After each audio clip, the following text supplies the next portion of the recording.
जय हिंद मित्रांनो, स्वागत आहे तुमचं आपल्या यूट्यूब चॅनल. पहा, जिल्हा परिषद भरतीचा जो काही 24 डिसेंबर रोजी झालेला पेपर आहे पहा, स्थापत्य अभियांत्रिकी सहाय्यक या पेपरला जे काही जीकेचे प्रश्न आलेले होते ते जीकेचे प्रश्न या व्हिडिओच्या माध्यमातून आपण पाहणार आहोत. हेच प्रश्न पुन्हा रिपीट होऊ शकतात पुढल्या परीक्षेला, किंवा मग जे काही जिल्हा न्यायालय भरती आहे त्याला देखील हे प्रश्न पडू शकतात. त्यामुळे संपूर्ण व्हिडिओ पहा आणि प्रश्न जाणून घ्या.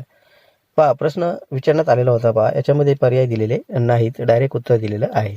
महाराष्ट्रातील पहिला मेगा टेक्स्टाईल पार्क कुठे उभारण्यात आलेला आहे? तर लक्षात घ्या, नांदगाव पेठ अमरावती या ठिकाणी उभारण्यात आलेला आहे.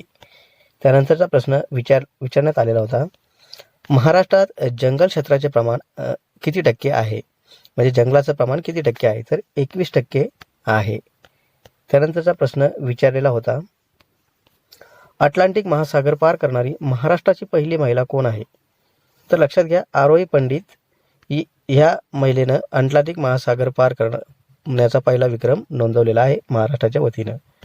त्यानंतर पुढील प्रश्न, दुधाचे सत्व मोजण्यासाठी कोणते साधन वापरतात? तर लक्षात घ्या, लॅक्टोमीटर याच्या मार्फत दुधाचे सत्व मोजले जाते.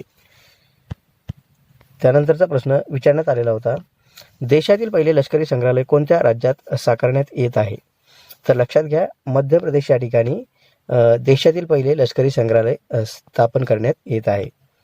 त्यानंतर पुढील प्रश्न, राज्यघटनेचे मूलभूत रचना व सिद्धांत ही संकल्पना सर्वप्रथम सर्वोच्च न्यायालयाने कोणत्या खटल्यामध्ये मांडली? तर लक्षात घ्या, केशवानंद भारती खटल्यामध्ये सर्वप्रथम ही जी काय आहे त्यांनी मूलभूत रचना आणि सिद्धांत ही संकल्पना मांडलेली आहे. त्यानंतर पुढील प्रश्न, हिंगोली शहर कोणत्या नदीच्या काठावर वसलेले आहे? तर कयाधू नदीच्या नावावर वसलेले आहे. त्यानंतरचा प्रश्न विचारण्यात आलेला होता, पंडित जवाहरलाल नेहरू यांच्या आईचे नाव काय होते? तर स्वरूप राणी हे त्यांच्या आईचे नाव होते. त्यानंतरचा प्रश्न विचारलेला होता, जय जय महाराष्ट्र माझा हे गीत कोणत्या कवीने लिहिलेले आहे? तर राजा बडे यांनी हे गीत लिहिलेले आहे. त्यानंतर पुढील प्रश्न विचारण्यात आलेला होता, कोणत्या दिवशी भारतात अभियंता दिवस साजरा करतात? तर हा महत्त्वाचा प्रश्न आहे. तर 15 सप्टेंबरला आपल्या भारत देशामध्ये अभियंता दिवस साजरा केला जातो. त्यानंतरचा प्रश्न पहा, जागतिक व्यापारी संघटनेचे मुख्यालय कोठे स्थित आहे? तर जिनिव्हा या ठिकाणी जागतिक व्यापार संघटनेचे मुख्यालय आहे. त्यानंतरचा प्रश्न विचारण्यात आलेला होता, भारताचा राष्ट्रीय वृक्ष कोणता आहे? तर वड हा भारताचा राष्ट्रीय वृक्ष आहे. त्यानंतर विचारलेला प्रश्न, पैठण तालुका कोणत्या संतांची जन्मभूमी म्हणून ओळखली जाते? तर लक्षात घ्या, संत एकनाथ महाराज यांचा जन्म पैठण तालुक्यात झालेला आहे, किंवा त्यांचं जो काय आहे ती जन्मभूमी म्हणून ओळखलं जातं. त्यानंतर पुढील प्रश्न विचारलेला होता पहा, मानवी शरीरातील सर्वात मोठी ग्रंथी कोणती आहे? हा प्रश्न बऱ्याचशा परीक्षेला रिपीट झालेला आहे. तर यकृत ही मानवी शरीरातील सर्वात मोठी ग्रंथी आहे. त्यानंतरचा प्रश्न विचारलेला पहा, मीनाक्षी मंदिर भारतातील कोणत्या राज्यात आहे? तर तमिळनाडू ह्या राज्यामध्ये मीनाक्षी मंदिर स्थित आहे.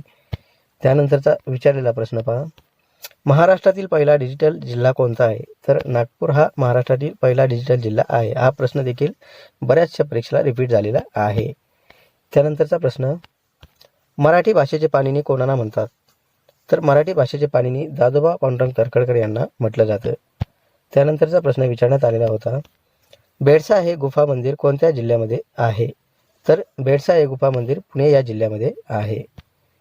त्यानंतरचा प्रश्न विचारण्यात आलेला होता, ज्ञानपीठ पुरस्काराची सुरुवात कोणत्या वर्षी करण्यात आलेली आहे?